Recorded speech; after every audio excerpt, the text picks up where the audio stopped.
Sir, Ghazipur में विद्युत व्यवस्था को लेकर के क्या आपकी तैयारी की गई है? उपभोक्ताओं की संख्या क्या है? जो भी डिटेल आप अभी दे रहे थे, ज़रा सा एक बार ब्रीफ कर दें। गाजीपुर में ये जो हमारा प्रयास है कि जो भी विद्युत आपूर्ति से संबंधित जो सरकार की मंशा है कि शहर को 24 घंटे बिजली देनी है, तहसील क्षेत्र को हमारे साढ़े 21 घंटे बिजली देनी है, ग्रामीण क्षेत्रों को 18 घंटे बिजली देनी है। दूसरी जो सबसे बड़ी समस्या आती है, ट्रांसफार्मर जो जलते हैं, वो हमारे टाइम से नहीं बदल पा रहे हैं।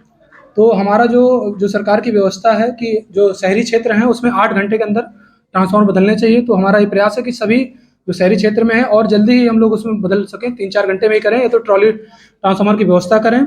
और जो हमारे ग्रामीण क्षेत्र में है, उसमें हमारा है कि 48 घंटे का समय है, तो लेकिन हम लोग प्रयासरत रहते हैं कि वो जल्दी से जल्दी 24 घंटे के अंदर ही रिज़ॉल्व हो जाएँ। 2 मेन समस्या रहती है सप्लाई और ट्रांसफार्मर को लेके, सबसे ज़्यादा जो शिकायत आती हैं। और दो दूसरी जो दिक्कत है हमारे यहाँ जो हमारे यहाँ टोटल उपभोक्ता 1,07,000 हैं लगभग, उसमें करीब 43,000 ऐसे उपभोक्ता हैं जिन्होंने कभी भुगतान नहीं किया है। उनमें 461 करोड़ रुपए करीब टोटल बकाया है, जिसमें कुछ ऐसे भी उपभोक्ता हैं जो हमारे साइट पे नहीं है, घोस्ट उपभोक्ता उनको बोलते हैं। तो उनमें हमने आइडेंटिफ़ाई कर लिए, 5,000 ऐसे हमने इस महीने आइडेंटिफ़ाई किए हैं जिनमें बकाया है, लेकिन वो साइट पे नहीं है, तो उनको हम लोग सिस्टम से हटाने का कार्य कर रहे हैं। उनको हम हटा देंगे जिससे कि हमारे यहाँ एक्चुअल बकायेदार की जो सूची होगी वो रिफ्लेक्ट होगी। इससे हमारी जो बिलिंग भी है, वो भी बिलिंग भी सही होगी हमारी। और जो हम लोगों को बिलिंग की हमारे यहाँ बहुत शिकायत आती है, तो बिलिंग में हमने ये किया है, प्रोविज़न किया है हमारे यहाँ पे जो उच्च प्रबंधन ने, उसमें ये किया कि बिना मैनुअल इंटरफेरेंस के सभी उपभोक्ताओं को बिल मिले। उसमें 2 प्रकार की व्यवस्था होती है, एक प्रोब बिलिंग बोलते हैं, उसमें एक डेटा केबल लगा के मीटर रीडर से, जो मीटर का ऑप्टिकल पोर्ट होता है, उसमें एक केबल लगाते हैं, उससे वो ऑटोमेटिक रीडिंग फेच करता है, उससे बिल बनाता है, जिससे उपभोक्ता को एकदम सही बिल मिलता है, उसमें गलत बिल बनने की संभावना नहीं रहती है। दूसरी व्यवस्था ये होती है ओसीआर, ऑप्टिकल कैरेक्टर रिकॉग्निशन।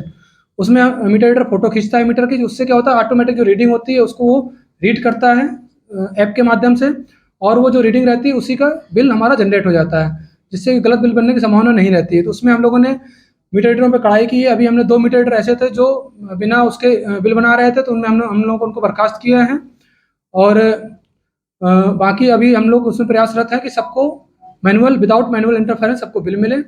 और तीसरा जो हमारा वसूली वाला है, तो हम लोगों ने जो नेवर पेड उपभोक्ता हैं उन पे हम लोग काम कर रहे हैं। जो हमारे जो रेवेन्यू हमारा है, जो कुछ ऐसे उपभोक्ता हैं जिन्होंने पहले भुगतान कर रहे थे लेकिन वो मंथली भुगतान नहीं कर रहे हैं, 26,000 करीब ऐसे हमारे एवर पेड या लॉन्ग पेड उपभोक्ता हैं। जैसे 1 साल पहले उसने भुगतान किया था लेकिन अब वो भुगतान नहीं कर रहा है, तो 26,000 करीब ऐसे हमारे उपभोक्ता हैं जिन पे हमारा करीब लगभग 100 करोड़ बकाया है।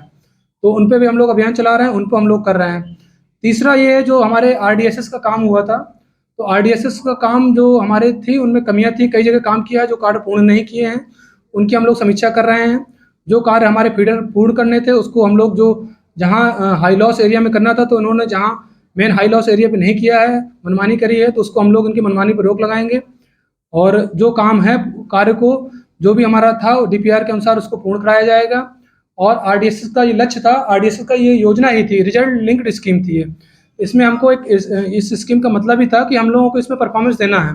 जो हमारा इसका टारगेट था कि एटीएनसी लॉसेस, जो हमारे लॉसेस होते हैं वसूली और जो बिलिंग को लेके, जो वसूली चोरी वोरी सब रोकने का, इसमें यह था कि आपको लॉसेस 13.5% से कम लॉसेस लाना है। तो जो हम लोगों को भारत सरकार की तरफ से ग्रांट मिली हुई थी, उसके अगर लक्ष्यों को हम लोग प्राप्त नहीं करेंगे तो ये ग्रांट है, ये हमारे लिए एक लोन बन जाएगी, लो एक लाइबिलिटी हमारे ऊपर बन जाएगी।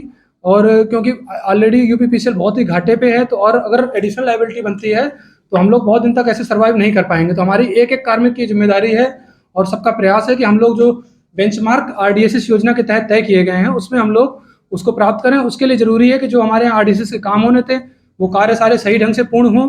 आरडीएसएस योजना में मुख्यतः 3 कार्य किए जाने थे।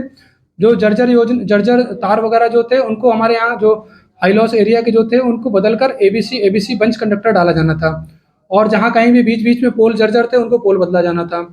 और दूसरा काम जो था उसमें मॉडर्नाइजेशन, जहाँ जहाँ भी जर्जर तार वगैरह थे वो करने थे हमारे। और तीसरा लॉस रिडक्शन वाला, जो हाई लॉस एरिया थे लॉस कम करने का, वहाँ बंच कंडक्टर डालना था। और तीसरा स्मार्ट मीटरिंग का था, जो भी बिलिंग संबंधी दिक्कत आ रही थी वो स्मार्ट मीटरिंग से हमारे सभी बिलिंग संबंधी समस्या रिजॉल्व हो जाएंगी। तो और यहाँ पे शहर में हमारे काम चालू हो गया, लगभग 9,000 उपभोक्ताओं के यहाँ शहर में अभी मीटर लग गए हैं। शहर में जो हाई लॉस एरिया है हम लोग वहाँ पे आरमार्ट केबल लगा के, किसी उपभोक्ता को उसमें पैसा नहीं देना है, विभाग उसमें जो उनको टेंडर है मांटो, वो जो हमारी है जीएमआर कंपनी है वो हमारे यहाँ स्मार्ट मीटर लगा रही है। तो 9,000 मीटर लग गए, बाकी भी मीटर हम लोग जल्द लगा के और जो बिलिंग संबंधी समस्याएं हैं वो जल्दी हम लोग उसको दूर करेंगे। भाई और साहब, ये जो शहर में जो जर्जर